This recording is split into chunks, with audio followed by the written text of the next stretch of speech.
depends on where you find that they look like the same. Not necessarily tribal or regional. But I have said that.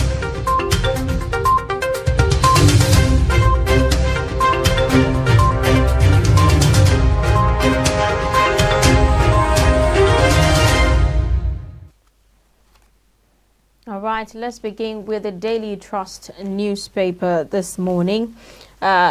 EFCC places Anambra Governor Obiano on watch list. On page 1, you'd find reps probe 97 billion naira federal government cancer control project. And on page 5, federal government mulls 2.4 trillion palliative as 1.8 trillion naira annual subsidy goes. One of the riders, no provision in 2022 budget. That's according to Senate. No template to reach the poor. You'd also see 5,000 transport grant for 6 to 12 months. That's according to the minister. And Labour knocks government, says palliative abate. You'd also find on page 18 of the Daily Trust newspaper, Nigeria Air to commence operations April 2022. That's according to the federal government. You'd also find SSCE, pay your debts, NECO tells state governments. 2023, throw presidential ticket open. Babangida Aliu tells PDP. And you'd also find ICPC arraigns Kano local government chair over revenue misappropriation. All right, let's take a look at all the papers this morning. And the Nation newspaper, for instance, has the story, exam fees, NACO withholds candidates' results in debtor states. You'd also find why Lagos, Kano need 1% extra allocation in proposed revenue formula. The next story there, JAMB uncovers 706,189 illegal admissions. You'd find also NCC extends deadline for submission of bids for 5G. Below the nameplate, you would find the story, 5 kidnapped suspects held. Courts to immigration release orderly's passport. You would also see the story, 1.39 trillion naira Lagos budget for 2022 with the rider, education, infrastructure, top priorities. Nigeria Air to provide 70,000 jobs after takeoff next April, says Sirika. You'd also see the lead story saying Labour rejects proposed petrol price hike by government. Source of 5,000 transport grant to 40 million Nigerians not yet determined, says Minister. Senate, no provision for palliative in next year's budget. NLC, no agreement with government. These are the major stories on the Punch this morning. Okay, let's take a look at other stories on the Guardian newspaper this morning. The lead story there, COVID-19 December 1st deadline. Only 3% eligible Nigerians fully vaccinated. One of the riders, Lagos, Ogun, Oyo, Kano, Kaduna to top list of states with vaccinated persons. The other rider states lawyers divided over legality of forced vaccination on citizens. And you have a breakdown of the number of people that have taken the first and the second dose right there. And on page 2 of the Guardian newspaper, NLC rejects proposed 5,000 stipend to replace petrol subsidy. And on page 4, you'd find Nigeria's economy too weak to support press freedom. That's according to Oloja. And on page 4, Sanwo-Olu budgets 1.38 trillion naira for 2022 as education takes 171.6 billion. You'd also find secret employment ongoing in civil service, Senate alleges. INEC boss pledges to supervise direct primary if Buhari signs bill. And you'd also see don't dictate to Buhari on Kanu's release. Ohaneze tells ACF others. So these are some of the stories on The Guardian. All right, on the Punch newspaper, the first story at the very top, you'll find that story on page 25. It says, 5G, Nigerians should expect smart cities, self-driving car facilities, says NCC. Interesting, just like we've seen in the movies. Nigeria is about to go digital Right, in the every movies. phase of it. All right, we'll also see the story there with 49% foreign ownership. Nigeria Air starts operations April 2022. Senate alleged secret recruitment into federal civil service. Also, you see vandalism. Oil sector GDP contribution drops by 270 billion naira in 9 months. The lead story on the Punch newspaper, subsidy. Nigerians to spend 6.7 trillion naira on fuel in 2022.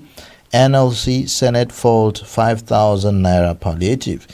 With the riders, Nigerians to pay additional 34 trillion naira annually on petroleum consumption. Costs of doing business will increase. Fuel-induced inflation inevitable. That's according to Manufacturing Association of Nigeria. At the very bottom, you see the stories. Lagos proposes 59% capital expenditure. Sanwo-Olu presents 1.388 trillion naira budget. And then you'd also find estate residents protest land grabbers invasion, demand Lagos intervention.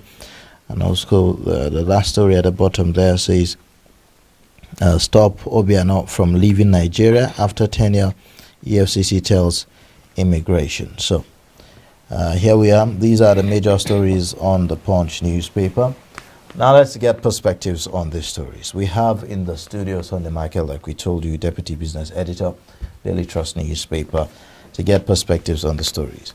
The story about federal government palliative and the proposed removal of subsidy is virtually everywhere on the newspapers this morning. Should we be excited that at least there's a plan to provide some kind of palliative to cushion the effects of removing these subsidies on Nigerians?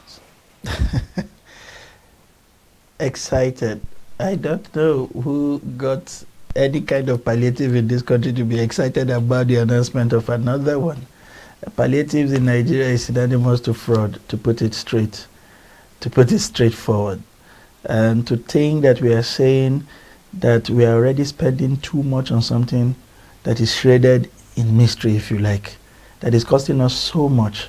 And then we say, okay, because this is costing us so much, we want to replace it, and then we bring a bigger monster, into the system.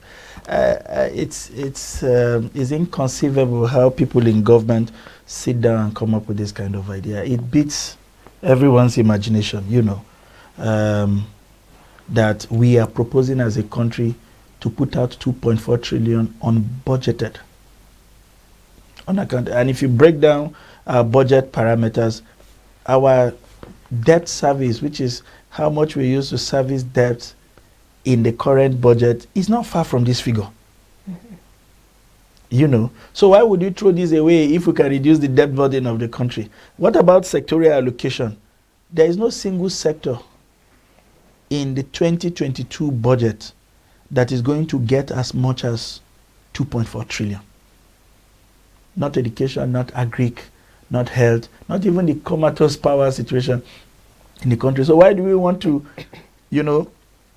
raise that kind of amount and put them through channels that nobody can account for in the name of palliative or whatever we call it? So it's ridiculous, to put it mildly. Okay. What the government is proposing.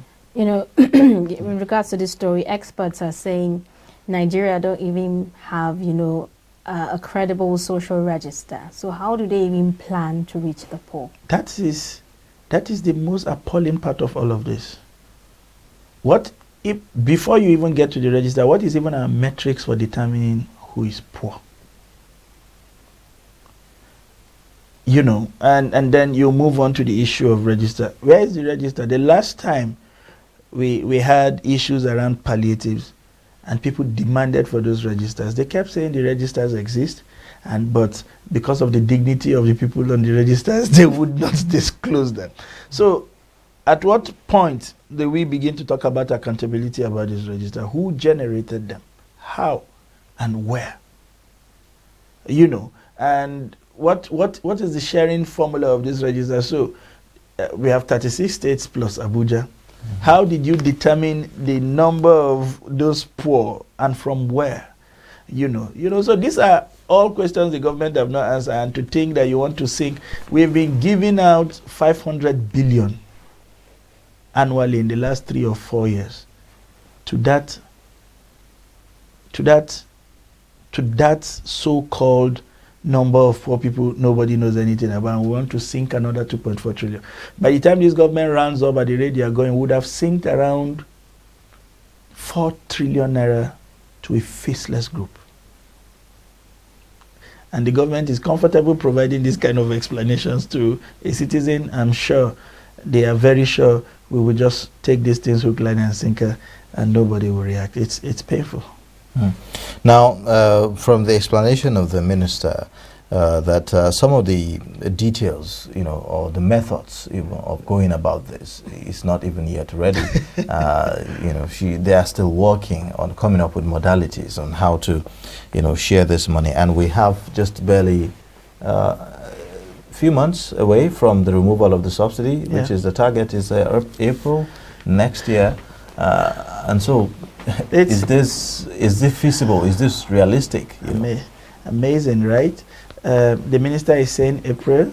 The group managing director of the NNPC, or the CEO of the National Oil Company, is saying as early as February. We are not even sure what the timelines are.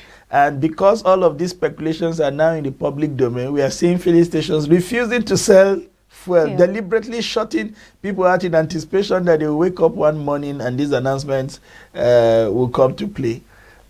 But analysts are divided about the government capacity or the political will to even do some of these things. And this apprehension are along several lines. For some people, they feel the petroleum subsidy is an emotional issue, and it's something that triggers the average Nigerian, because it has multiplier effect on the price of food, cost of transportation, etc. And we are approaching an election year. Would they have the balls really to want to drive along this path? That's on the one hand. Others have the fears that Labour would just not take this in, especially given that a number of other increases are expected. They've told us that the electricity subsidy will go. It means you and I will pay even more for the near absence of electricity that we have seen in our homes. They are talking about several other increases. Some have even taken effect. Today you are buying gas 12 kg cylinder at 10,000 naira, more than 2.5 times what it used to be. So that's an increase you have to absorb. The next thing, once these things come up, the schools of your wards will start writing you to tell you the cost of providing service for your wards have gone up. We have to review prices. Your landlords would as well reach you and say, hey, whatever was a fair price yesterday is no longer tenable for the space you occupy, so we also have to review. So that's how this system works. The market woman will say, okay, since there is enough money going around in the market, you think you should pay more for tomatoes. Who bears this brunt? And that is where we are worried about. Then you have a government that is not sure about what it wants to do, coming out to make announcements as though you have concluded, and then when people raise eyebrow and point at gray areas, you said, oh, you are still thinking about. Why are you making pronouncements and heating up the system if you have not concluded on what you want to do? Right. Talking about making pronouncements, the Senate is saying there is no provision for this in the 2022 budget, and it seems like there is no synergy between the executive and these other. It's funny how systems work. By our own Fiscal Responsibility Act, you should not spend what you have not provisioned for. It's a crime. It's illegal. That is misappropriation in its highest form. That you could even spend this huge amount of money without a budgetary template, your budget template. So if you add 2.4 trillion from this petroleum subsidy to the 13.5 or thereabout trillion they are proposing, it then means in actual sense that we are having a budget of over 15 trillion, but only 13 trillion that is captured, without anybody showing up in the Senate to defend this amount of spending. You just make pronouncement and you will hit the coffers of the federal government and execute it. It's strange. At any rate, the way every state of the federation will want to approach its poorest of the poor may differ. In some states, it's probably how to provide them with healthcare systems and clean water for the benefit of all. For others, maybe improve the number of classrooms so that they can get the wards in school. In some others, it may just be food. Why would you just sit somewhere and split money amongst people across various states and call them palliative? Okay, now, either ways, whichever way we look at it, there are some facts that still remain. That there's need for the removal of this subsidy. Yeah. The IMF have advised, on that. And then, the realities are glaring on our faces, really. So, but how do we go about this? Where should we be channeling our energy and our priority, to, provide this cushion so that Nigerians don't feel the effects as much? The IMF, the World Bank, and even some development economists in Nigeria have said, yes, remove, but it has to be systemic. And part of that systemic recommendation is that you must have something to cushion the impact. You can't take away something that has been there and expect people to just sit easy, right? And so they talked about mass transit system, completely absent in Nigeria. Development economics have said the best time for removals is allow one or two of the turnaround maintenance in the refineries to start happening so that we can start producing locally, and then you can begin. Because if we produce locally, part of the reason why the landing cost is being proposed at 340 is the cost of importing this equipment. So if you remove all that import component and you are refining locally, then it means the cost of the international price of crude oil would have no direct impact on how much you sell refined petrols in your country, because you don't have to, first of all, subject your templates to those international metrics. You just basically refine in country and sell in country. So you remove all that import component and all the dollar exchange rate components that exacerbate the difficulty you're having. So they've told us turnaround maintenance are on. Some of them will come up by the end of December 2022. So one would have thought that it would have been more reasonable that we allow those turnaround maintenance complete. Local refining has started to happen and ramping up capacity, and then we can gradually ease. Others have said, okay, because you cannot always trust government timeline, there is a Dangote refinery where they are ramping up capacity very fast, except for the delays that were brought in by COVID. Why not the government provide some kind of support, allow this refinery come on stream much earlier, and provide the local refining capacity that we need in country so that we can cut this cost down and provide this fuel at a much cheaper rate, and then you can remove whatever you call subsidy. So you see, the template varies.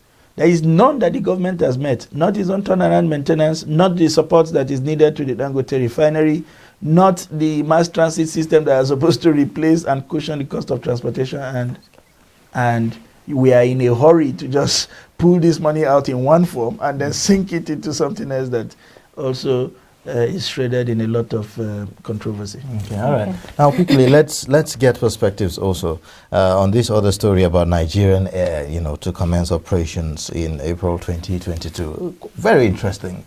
We saw the unveiling of the logo about more than a year ago or so, and now we are talking about the commencement of the operations. How would you respond to these, or what are your thoughts around this? Yeah, the moment those stories filtered in yesterday, somebody, a very good colleague and friend, said to me, this country is a Fuji house of commotion.